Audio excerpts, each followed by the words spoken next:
Hey everyone, and welcome back to another Wicked Weekly update. And you probably guessed it, yes, this is about no rest for the Wicked. The anticipation is real. The community, we are buzzing as we wait for the next big announcement from the devs. Recently, Thomas shared in Discord, I can't wait for this update to be out so we can iterate faster again. Now, this has us all thinking about how close we are seeing this new update drop, and the team here is clearly gearing up to give us something big. Now, I know a lot of you are itching for a release date or even a hint, but when asked about this in the timeline, Thomas kept his cool with a not yet. No exact date just here, just yet, but that's not going to slow down this excitement that we all have and are sharing for this game. And for those of you holding out hope that even for a rough estimate, Thomas lets us know that he's already giving away too much as it is. But honestly, isn't that what we love about this freaking community? The devs are really keeping us engaged, even if they are a little bit tight-lipped on the details. So what's next? Well, as conversations are heating up on Discord, the devs are even asking for our feedback on things like alts. Now, could this mean that we're about to see some new features rolled out very, very soon? Well, stay tuned because we've got a lot to unpack in today's video. All right, so let's keep rolling. If you're enjoying these updates on No Rest for the Wicked, make sure you give this video a like. It really helps me out and it really means a lot to me. It does help also share these videos out with other people who might be interested in the game. Also, if this game has caught your interest and you haven't subscribed, if you do find that subscription button around here somewhere, I'd love to have you officially on the channel. We have such a great community here. You can also jump into the Discord, which will be in the top link in the description if you want to talk about these things, even outside of the comment section of these videos. But Thomas also has lots of updates, and I want to share those with you guys right now. He's reminded us first and foremost about what is actually coming with this next update and a little bit what's going on beyond that. First up, the Crucible will be giving XP again. Thomas admitted that they might have been overly cautious about over leveling when they originally removed it, but now they're bringing it back in the upcoming Breach update. While there aren't massive changes to the Crucible just yet, Thomas noted that more Crucible changes will be coming later, so it is definitely on their radar. Next, the experience potions are also getting a rework. Pay attention for those of you who've been stocking those up. Instead of granting a flat XP boost, they will now increase your XP gain for a set amount of time, making sure it is a bit more strategic. Also, I said that, but we know that they are kind of changing. The current characters and realms are going to be kind of, you know, seasoned out in a way, as lots of changes are coming to the overall game, so players can start new and fresh with this update. And anyway, Thomas went on to clarify on Crucible scaling. It does scale with your level, but Thomas added that there are separate modifiers for HP and damage for chambers 1 through 5, and another set for the rest. So your experience will vary depending on how far you progressed. So now let's look ahead for some new areas. Thomas shared that they will be tuned for level 21, meaning it's going to be tough if you're not prepared. He also gave a sneak peek at enchantment changes that are on the way, saying that there will be items that grant more enchantments on gear and items that will allow you to re-roll those enchantments. This should really make gearing up even more customizable and exciting. And finally, armor is getting a deep design philosophy pass, saying instead of allowing players to mix and match everything freely, Thomas explained that they're looking to make enchantments exclusive to archetypes. Cloth, for example, will have its own set, leather another, and so on. He wrapped up by saying, I think more depth is probably better here, which sounds like a promise evolution to this system.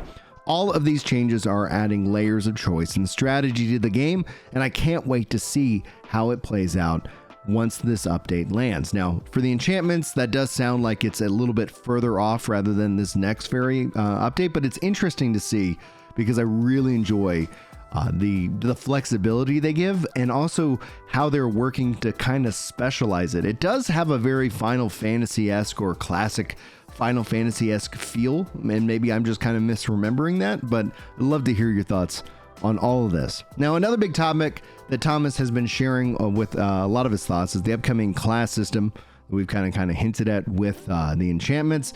And so let's go ahead and dive into it. Now, there are 40 different classes, and This is a mix of both single stack classes and mixed stack classes. So there's really a lot here. Let's get into it. First, Thomas posted the big question in the community. Would you rather create one character who can master all classes or multiple characters because they can only master X amount of classes? Now, this obviously sparked a lot of discussion. I weighed in on it in a sense, and now here's my thoughts and you can let me know what you think about it. But it's like, personally, I would like that you could, as one character, basically master a handful of classes.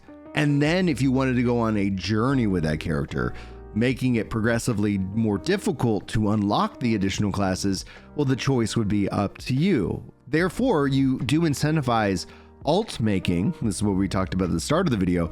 You incentivize that alt making kind of strategy because it's a little bit easier. So if you want more archetypes without having to do that kind of investment gameplay, well, then the choice would be up to you, but you're not also then restricted. So basically it's kind of a hybrid between, yes, rather than you have to make choice, you know, like you've made a choice and now you'll never be able to play this class on this character. The answer would be, oh, you can go on this incredible quest that is challenging and it is rewarding because then all of a sudden you have that flexibility. Let me know what you think about that. I'm very curious as what you guys have to say. Anyway, Thomas continued on, says, when someone asked about the purpose of choosing certain classes over others, Thomas clarified, right now the idea is that classes are more of a guideline. You're not forced to play in any certain way. They're designed to encourage you to try and master them while still letting you decide what works best for you. This gives players freedom to experiment without locking them into rigid roles. Thomas also emphasized that they are not fundamentally changing how Wicked plays at the start. He reassured us, you'll start without picking any class initially. The class pursuit kicks in much later, giving you time to explore before committing. Now, this approach for me feels like a great balance between this freedom and structure, but it also is an interesting thing because I also put my content creator brain on and it's like, well, 40 different classes. Like that is in a way, kind of a task list. If I want to have every one of those classes and a build for each one of those classes for you guys, well, there we go. We can measure that progress. I've got 1 up, I've got 2 up, I've got 10 up. You know, that's something that my brain goes to from time to time. After that, it sounds like obviously a ton of work. Thomas shared the current class system outline. Looks like we're going to have 40 classes, 16 single attribute and 24 combined attribute classes. Weapons are evenly split between 1 hand and 2 hand with a variety of armor and types with 11 factions. However, he also reminded us not to hold him to these numbers just yet,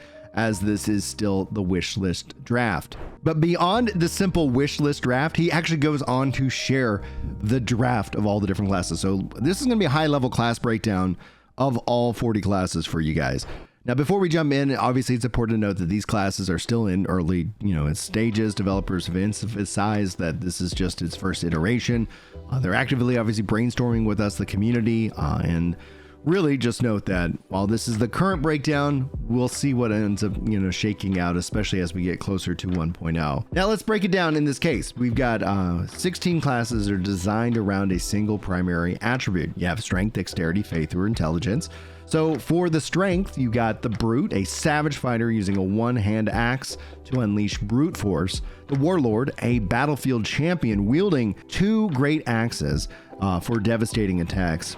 The Barbarian, a raging berserker, crushing enemies with massive 2-handed clubs. And the Sentinel, a disciplined guardian controlling mid-range battles with 2-handed great spears. Then within the dexterity stat, you've got the Swashbuckler, a flamboyant duelist flourishing one-handed curved swords. You have the Fencer, a precise master of the one-handed rapiers, specializing in pinpoint thrusts. You also have an Archer, a long-range specialist, raining arrows from powerful 2-handed great bows. And then a Rogue, a cunning, sleek, dual-wielding 2 daggers to strike from the shadows. All right, for the faith section, we're going to break it down a little bit differently. You have the Cleric, the Monk. I'm going to butcher this, what he called the Flagellant or Flagellant. So we'll call him the Flage. And then you have the Exorcist. So the Cleric is a supportive devotee, healing allies and wielding a trusty one-handed mace. The Monk is obviously unarmed or having gauntlets. Faith-powered combos is set to be their ability. The Flage is a fervent zealot pushing foes and themselves with the one-handed scourge, and then the exorcist is a holy banisher, swinging a one-handed censer to repel evil spirits. And then to round out our single attributes, we have the intelligent classes, the sorcerer, the mage, the priest, and the oracle. Sorcerer is an elemental mage casting powerful spells with one-handed wands. A mage is a grand conjurer channeling magic through two-handed staves. The priest is a devout caster reading one-handed tomes to invoke holy and arcane power. And finally, the oracle, a visionary wizard wielding one-handed orbs for swift, faithful spells. Then we get into our combination classes. There's 24 listed here. You have strength plus dexterity. You get the pugilist, the squire, the lancer, and the marksman. The pugilist in this case wielding one-handed clubs, the squire one-handed straight swords, the lancer two-handed halberds, and the marksman a two-handed crossbow for ranged precision. For dexterity plus faith, you get the ascetic, the pilgrim, the vanisher, and the blade master. The ascetic is going to wield two-handed nunchucks. The pilgrim is going to have a two-handed bow staff. The vanquisher is going to be able to control mid-range battles with one-handed whips. And then the blade master is going to be a swordsman wielding two-handed curved great swords. The strength plus faith classes, you have the knight, the paladin, the crusader, and the dragoon. The knight is going to wield two-handed great swords. The paladin is going to wield one-handed hammer. The crusader is going to wield two-handed great hammers, and the dragoon is going to wield one-handed spears. For the strength plus intelligence, you have the Templar, the Mystic, the Sword Warden, and the Contortionists. Now, the Templar is going to have the one-handed scepter. The Mystic is going to have the one-handed Mystic blades. The Spell Warden is going to have two-handed great staffs. And the Contortionist is going to have two-handed arm bands in this case. Then for our dexterity and intelligence classes, you have the assassin, the ninja, the samurai, and the trickster. Now the assassin is going to have one-handed daggers for lethal strikes. The ninja is going to be wielding one-handed, and I'm going to butcher the name, Wazinskis, so forgive me on that one. Samurai is going to be two-handed katanas, and the trickster is going to be hurling illusions and projectiles with one-handed trick bags. And finally, to round it out, we've got the Faith plus Intelligence classes. This is the Reaper, wielding the two-handed scythe. The Necromancer, two-handed bone staffs. The Witch is going to be one-handed hex rod. And the Plague Doctor is going to be wielding the two-handed bellows. Now, that's a lot of unpack, but we still got a little bit more for you guys. We have the latest dev Q&A, several different questions about the game, and so let's dive into it. First up, Spa asked about the size and design of multiplayer maps in No Rest for the Wicked. They shared their concern here that the current maps do feel a bit small and narrow, especially in multiplayer, and Thomas responded with some fascinating insights here. Now, he explained that the maps were designed this way intentionally to encourage more strategic and cooperative gameplay. Rather than becoming a free-for-all, multiplayer requires players to work together, with elements like friendly fire, ensuring that positioning and tactics do matter. He even shared here a fun example. I've always really wanted moments where 4 players needed to cross a rope bridge, but they have to go one at a time instead of all rushing across. Now, the goal here isn't just to expand like map sizes, but to actually create memorable, teamwork-driven experiences. Now, the next question is up from Rift Pibbers, I'm butchering the name, RYPTRS, who asks if the main 4 stats in No Rest for the Wicked could do more, suggesting ideas like faith increasing HP, strength increasing your ability to carry weight. And Thomas responded, with this explaining, they did of course think about and discuss this before. The reason why they didn't do this initially is because it's more rope to really hang yourself with. Now, he pointed out that the current system already allows for players to ruin their builds if they level up the main attributes without focusing in on 1 or 2. However, Thomas did hint that this could change, saying, "We've also discussed with the leveling experience again in today's system syncs with this class stuff. We could iterate a better system. So while the current stat setup works and its builds are straightforward, it sounds like they are open, obviously, to evolving the system to make it more dynamic." Now, that's all the news that I got for you today in this weekly Wicked update. As we do wrap up our videos with our message of hope, feel free to stick around, especially this time of season if you are needing a little bit of encouragement. As I usually do, I want to take a moment to share something personal with you guys, something I think that really hopefully might help anybody out there struggling with anxiety or really just kind of feeling stuck where they are in life. Now, in my 30s, I started really having these anxiety attacks, one after another, and it was like nothing I had ever really experienced before. And honestly, I really wouldn't wish this on anyone.